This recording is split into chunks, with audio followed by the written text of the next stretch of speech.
Hello again, this is the Waterman, Spiritual Toolbox number 317. John chapter 3, recording number 165, audio recording number 634, and examination table number 293. I'm going to continue the prelude to after the end of John chapter 3 verse 28 and going into John 3:29 and 3:30. Okay, a little explanation, a little something God was showing me. Okay, I started it on the end of the last recording, and I'm going to continue it here. Okay, got this one and one more. Okay, I have to break this down a little bit to give you a little picture of what God's doing, what I'm seeing, what kind of gets your mind in the right thinking process, okay? So we can interpret correctly from the right-mindedness of God, from His love, and not let that stinking thinking of our own carnality, our own non-spiritual mind, our own Adamic nature, that beast nature, that 666, mankind thinking, in our mind and in our hand, in our works, but in our mind first. Not let that influence the situation. Not interpret it from that crap. Okay, so here it is. Hello again, this is the Waterman. Spiritual Toolbox number 317. John chapter 3. Recording number 165, audio recording number 634, and examination table number 293. Okay, this one is coming, this is like a prequel, right before, between John 3:28 and John 3:29 and 30, okay? Now,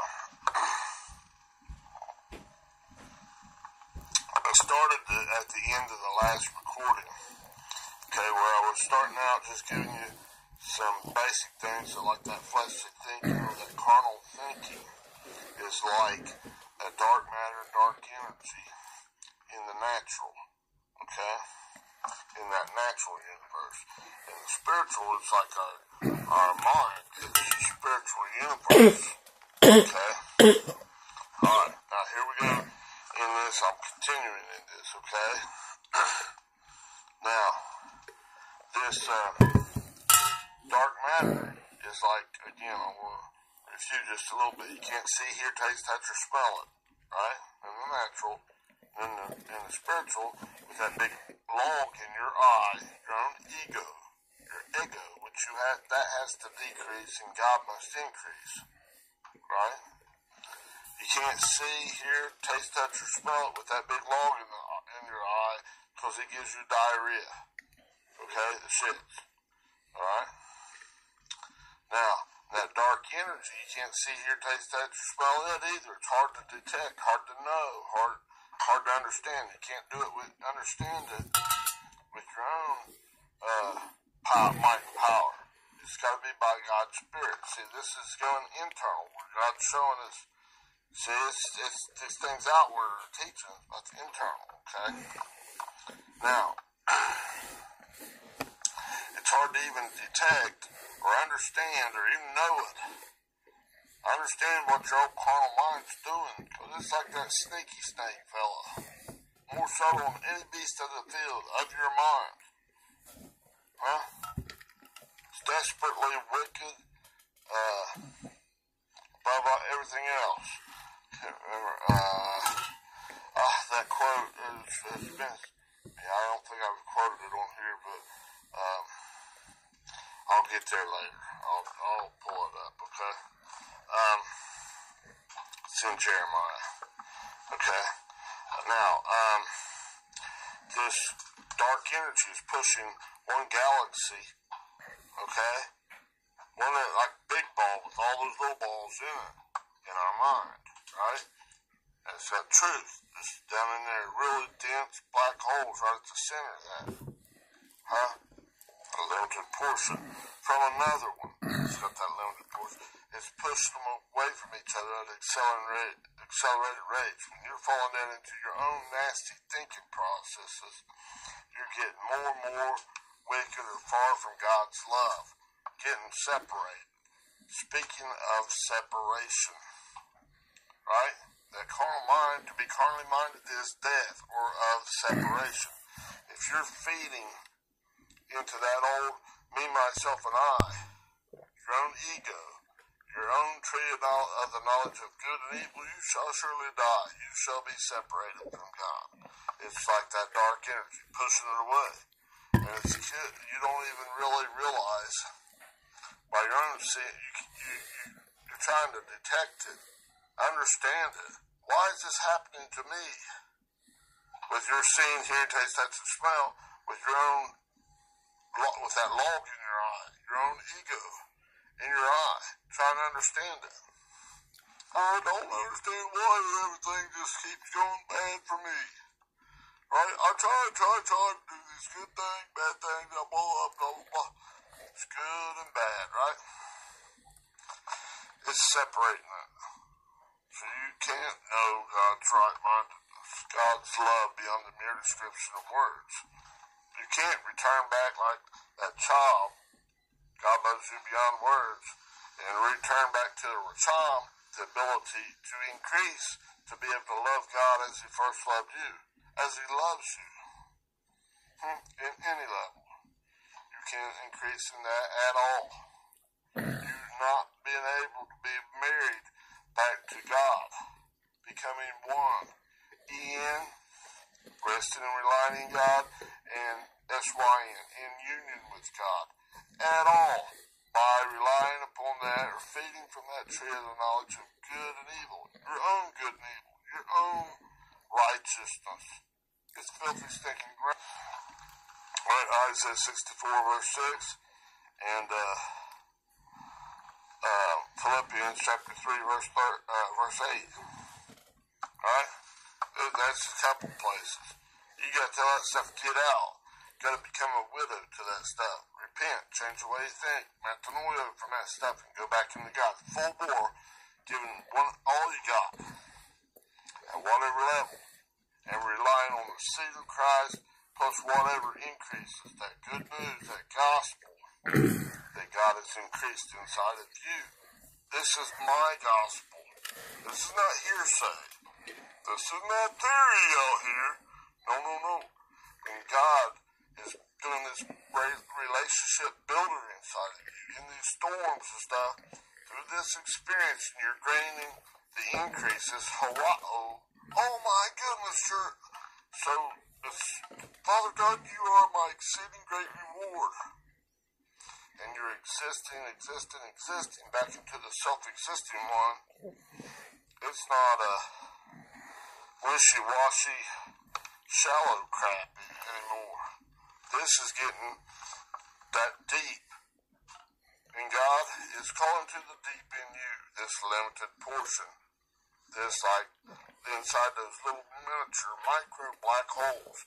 That love that's beyond words that's down in there that you didn't even know nothing about is resurrecting. It's coming back to life. God's appearing within you a little at a time, little by little by little, line upon line, precept upon precept, concept, thought process.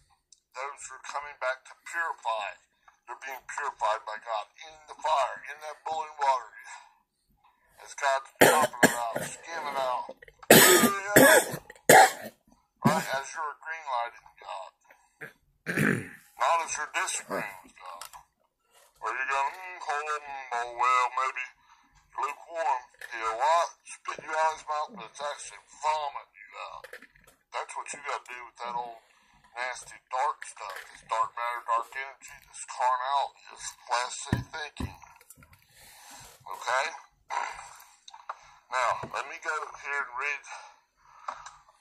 I gotta get a couple breaths here.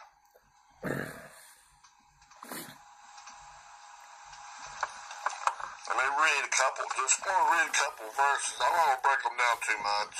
That'd be for you to do. I've already been breaking them down some, but I'm going to leave that up to you for now.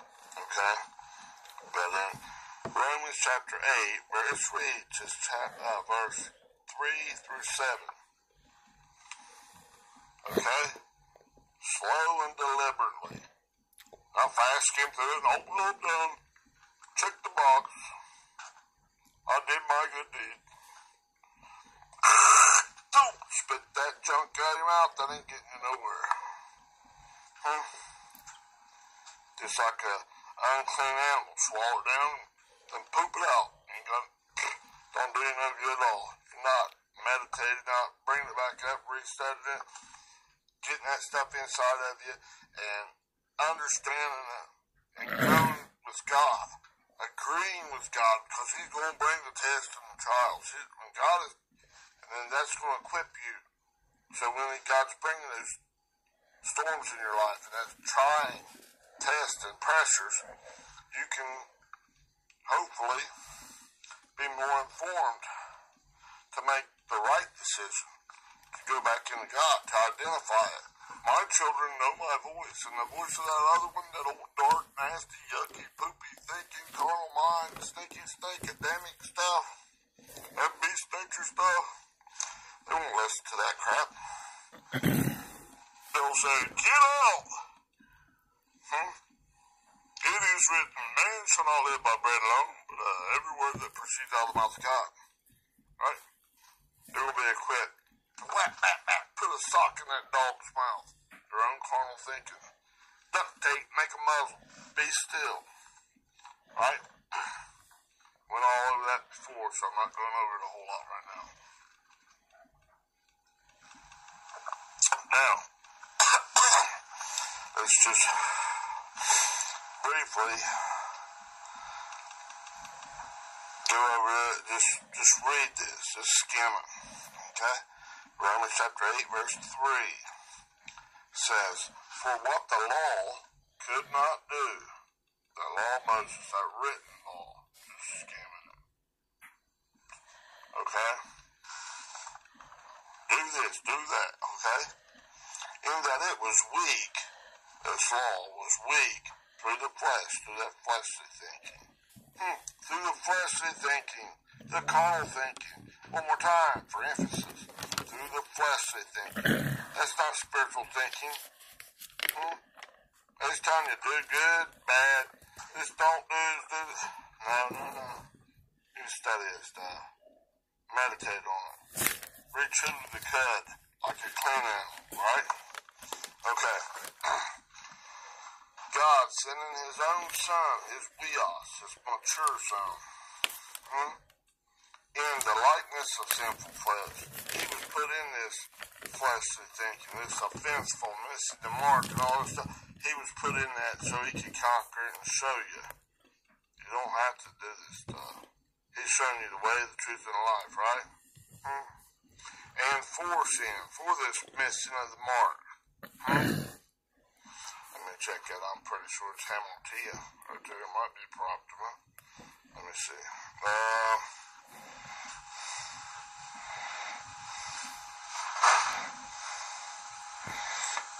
The likeness of sin, Hamartia, this word. Strong's G266, Hamartia. That's where it says of sinful, okay? And then on down here, where it says for sin, the sin right there is 266, Hamartia, this word. Okay? That's to miss the mark, to miss the will of God. G266, Hamartia. Okay. Hamartia. I'm not going to go that deeply into it right now, okay? Okay. It says, read this, verse 3. For what the law could not do, in that it was weak through the flesh, God sending His own Son, His mature Son, His Weos, okay? In the likeness of sinful flesh. Alright? Remember how sinful? Hamartia, okay? Missing the mark. And for sin, for missing that mark, condemns sin in the flesh. He's doing away with it for us. Because nobody can do it out of their might and their power. That's by my Spirit, says the Lord. Okay, and He's showing you the way, the truth, and the light. Okay? I would green light this stuff. Okay? Now, verse 4.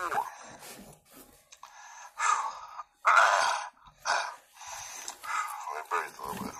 That the righteousness, that right-mindedness of God, the righteousness of the law might be fulfilled in us who walk or live, exist, not after the flesh, after that carnal thinking, okay? But on the contrary, after the Spirit. Okay? So he's doing it so to show you that green way. By agreeing with God. That's the only way you can do it. This other crap is just, yuck. Okay? Now, let's look at this. That might, right there in that verse. I'll try not to break this down much, but yeah. Where it says might be fulfilled, that's P-L-E-R-O-O. 4137, this word. Strong's G 4137. Plerao. Plerao. Okay? And just briefly, it's a verb, and it's to fill to the full. To make full. God's making you full of His righteousness. He's purifying. If you keep greenlighting Him, and He's adding to it, increasing, permanent gains, He's making it full purification of those muddy balls of water. Not might be. That's again, that's doubt. See, the righteousness of the law might be fulfilled. He's fulfilling it in us. Where? In us. Let's look at this word. I'm trying to get. That's 1722 E-N. Okay, it's resting and light in Christ. And it's in us. He's doing it in us, in our minds, okay? Now, okay, in us who walk or live, they exist not after the flesh, not after that carnal thinking, but on the contrary, or contrary-wise, let me see, after the Spirit. Make sure that's contrary-wise, Allah. I don't want to tell you wrong. No, it's Allah, this word. Strong's G 235. Allah. Allah. Allah. 235, that's on the contrary, or contrary-wise, okay? Okay? So on contrary to the, on the contrary to the Spirit. So the Spirit and the flesh, you think, and that's carnality, they're directly opposed, okay? It tells you that here. Just a little bit, I'm going to get there. Verse 5. For, or because, they that are after the flesh do mind the things of the flesh. That old carnal mind, that non-spiritual thinking process, your natural thinking.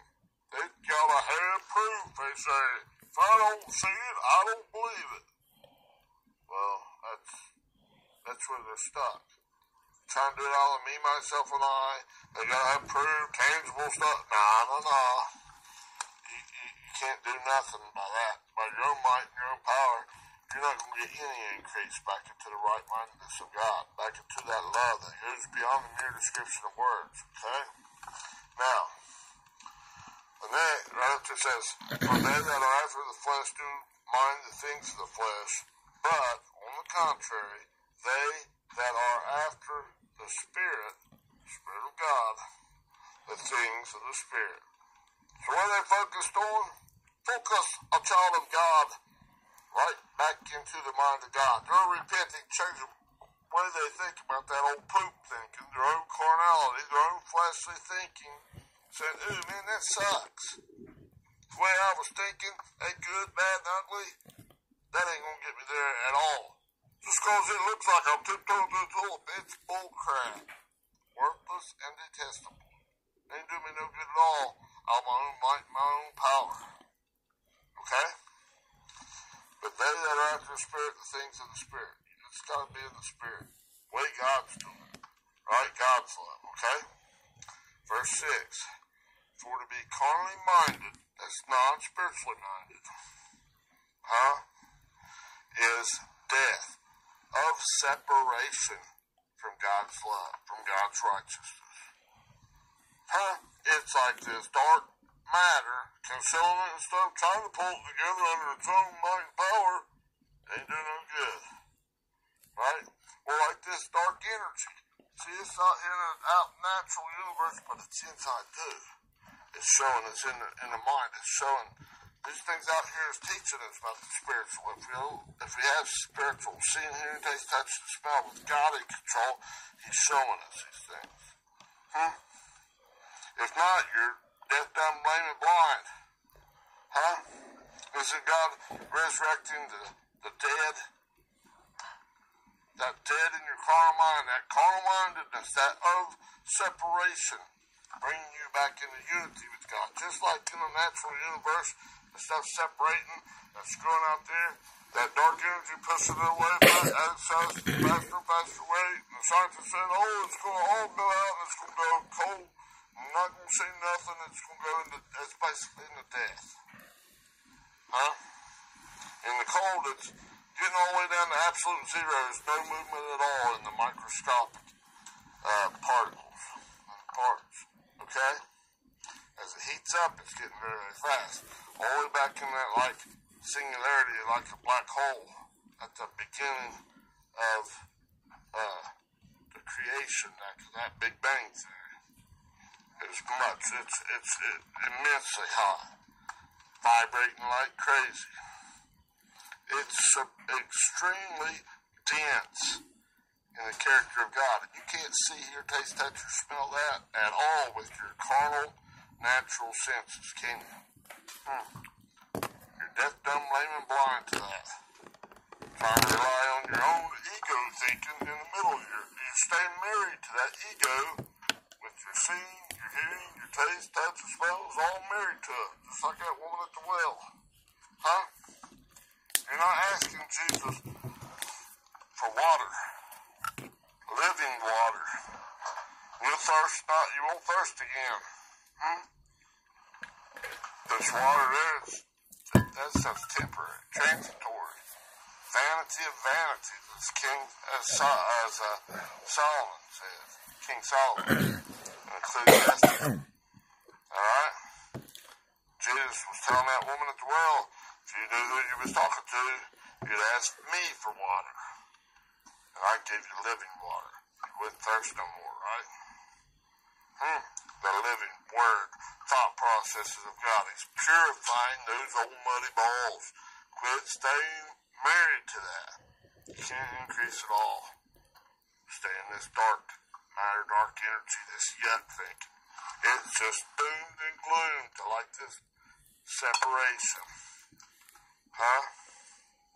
Don't know what the heck's going on. Okay? Now, if we go on down here, let me read these notes right here. The carnal mind is trying to separate one from the love of God.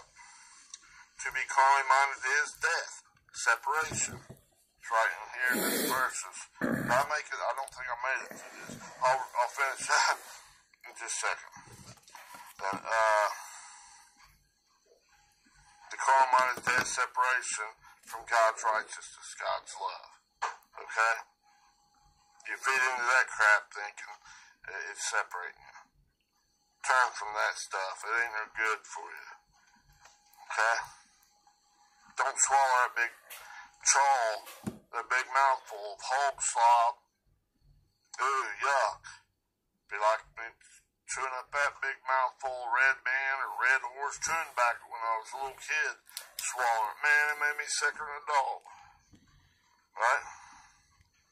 Don't do that. Oh, no, don't swallow. Oh, too late. You're not condemned until it's going to double the trouble. It's getting farther and farther and farther apart. Harder to get back to the love of God. Harder to change the way you think. If you do it too much, you get to be like this old wineskin, and you can't take the new revelation, the new understanding, the understanding that the revelation, the revealing of the disclosure, the understanding of the things of God before noon. That love of God. Coming back to the right-mindedness of God. Okay. Now, let me finish here.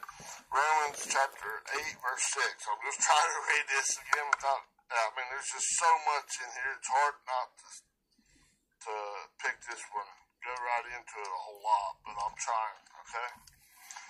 Verse 6 of Romans 8 says, "For to be carnally minded, non-spiritually minded, is death of separation. But on the contrary, to be spiritually minded is life and peace." That's the fullness of life in God. And that peace, calmness, security,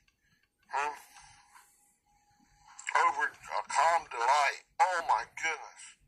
Okay, I can look in there. It's much more than that, but that's just a little glimpse, Okay? In verse 7, right here, and then we'll come back to what I'm doing here. I'll work on all my notes. Romans chapter 8, verse 7 says, "Because the carnal mind, that non-spiritual thinking process, that old fleshly thinking, that beast nature, that was all subjected to, not willingly, but in hope. Because the carnal mind is enmity, directly opposed." And it says against God. It's wrong. It's into, ice. To and into God, ice. E-I-S. Let me see what number it is. I think it's 1519. Let me see. I'll have it. I'll know I took it here before. Against 1519. Strong's G 1519. Ice. Ice. It's against you going back to and into God, right? It's directly opposed, right? That enmity, directly opposed. That's from this word right here. Strong's G 2189. Estra. Okay? It's directly opposed, okay? So, for the carnal mind is enmity against you going back into God, okay? Because it is not subject to the law of God. That's that love beyond the mere description of words. He wants to keep you down in this sticky snake. Beast nature. Definition of law, of love, okay? Yuck. Neither indeed can it be. It's not subject to the law of God, to God's love beyond words. And it can't be. Your own beast nature can. Okay? Now, so in here, sum this up again right here, the notes. The carnal mind is trying to separate one from the love of God. To be carnally minded is death, of separation from God's love. You go back into God's love, okay?